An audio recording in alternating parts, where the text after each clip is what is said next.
प्यारे मियां यौन शोषण मामले में भोपाल पुलिस की SIT chief IG Deepika Suri अपनी रिपोर्ट पेश नहीं कर पाई, लेकिन बुधवार को राष्ट्रीय बाल आयोग की रिपोर्ट में बड़ा खुलासा हुआ।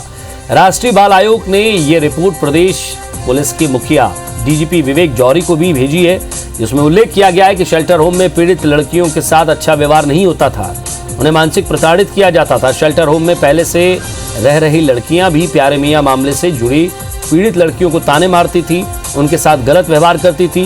15 जनवरी के सीसीटीवी फुटेज भी गायब है, जिसे लेकर भी कई सवाल खड़े हो रहे हैं। जांच कर रहे पुलिस अफसरों की संदिग्ध भूमिका की भी रिपोर्ट में जिक्र है। बाल आयोग ने पत्र में डीजीपी को लिखा है कि सीएसपी उमेश तिवारी भी भूमिका उनकी संदेह में नजर आती है, उन्हें एसआईटी जांच से तत्काल हटाने की मांग की गई है।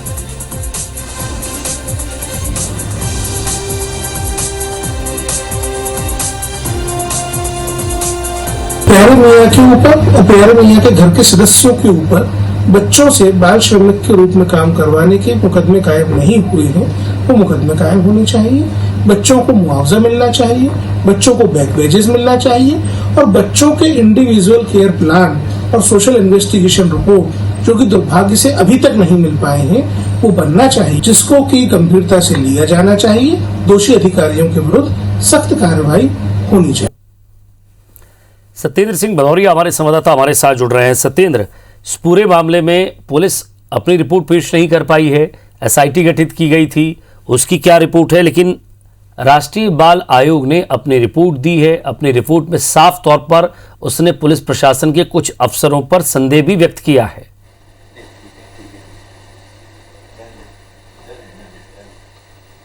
विजय, ये सही बात है कि जो ये प्यारे मियां यौन शोषण मामले में जो एसआईटी गठित की गई थी, एसआईटी का चीफ महिला सेल आईजी दीपिका सूरी को बनाया गया था। दीपिका सूरी जो सीएम के निर्देश पर जो एसआईटी गठित की गई थी और सीएम के निर्देश पर यह कहा गया था कि 10 दिन के अंदर इस रिपोर्ट को सौंपना होगा और रिपोर्ट में बताना होगा कि किसकी लापरवाही कहाँ किस स्तर पर लापरवाही पाई गई।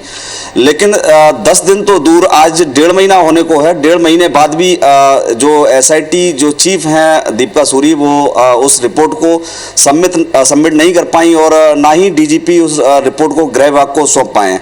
लेकिन इस बीच बुधवार को राष्ट्रीय बाल आयोग ने अपनी रिपोर्ट पेश कर दी, जिस रिपोर्ट में बड़े खुलासे हुए हैं। रिपोर्ट के मुताबिक एसआईटी में शामिल सीएसपी उमेश तिवारी पर सवालिया निशान खड़े किए हैं, पुलिस पर भी गंभीर आरोप लगाए हैं, एक महिला अधिकारी हैं उन पर भी सवालिया निशान खड़े हुए हैं। रिपोर्ट में अगर देखा जाए तो रिपोर्ट के मुताबिक सीएसपी उमेश तिवारी पर जो आरोप लगाए गए हैं, आरोप के मुताबिक कह सकते हैं कि सीएसपी तिवारी को जुवेनाइल जस्टिस एक्ट और पॉस्को एक्ट के बारे में जानकारी नहीं थी, चूंकि वह यूनिफॉर्म में ही शेल्टर होम पहुंच गए थे।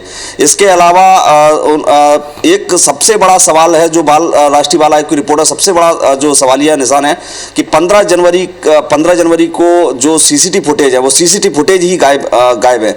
इस बात का भी रिपोर्ट में उल्लेख है। एक महिला अधिकारी के लिए भी लिखा है रिपोर्ट में कि महिला अधिकारी थी जो पीड़ित बच्चियां हैं उनसे लगातार संपर्क में थी, उनकी भी भूमिका की संदिग्ध जांच किया है। एक अधिकारी पर भी आरोप लगाया है, जो अधिकारी के लिए कहा गया है कि एक अधिकारी है जो यौन शोषण के जो आरोपी हैं प्यारे मियां, उनको गोपनीय तौर पर मदद पहुंचाते रहे।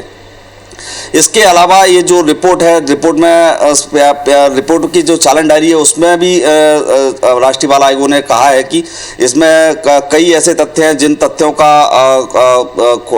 इसमें मेंशन नहीं किया गया है रिपोर्ट में, कि जैसे पॉस्को एक्ट है, पॉस्को एक्ट की धाराएं हैं, बच्चों से संबंधित जो भी चीज़ें हैं उनसे संबंधित, तो उनको प्यारे मियां जो है लेबर की तरह उनको उपयोग करते थे, उस रिपोर्ट का भी उन्होंने उल्लेख किया है। इसके अलावा जो एसआईटी भोपाल जो एसआईटी जांच कर रही थी, उस पुलिस सूत्रों की माने तो वो रिपोर्ट पूरी जांच हो चुकी है, लेकिन उसको विधानसभा चलने के कारण उसको पेश नहीं किया गया, क्योंकि विधानसभा पूरा एक्शन है। अब डीजीपी को लेना है, वो क्या एक्शन लेते हैं, क्या करते हैं और आगे क्या कार्रवाई करते हैं, उस पर भी नजर रखिएगा। आगे आपसे अपडेट लेते रहेंगे। बहुत बहुत शुक्रिया इस तमाम बातचीत के लिए।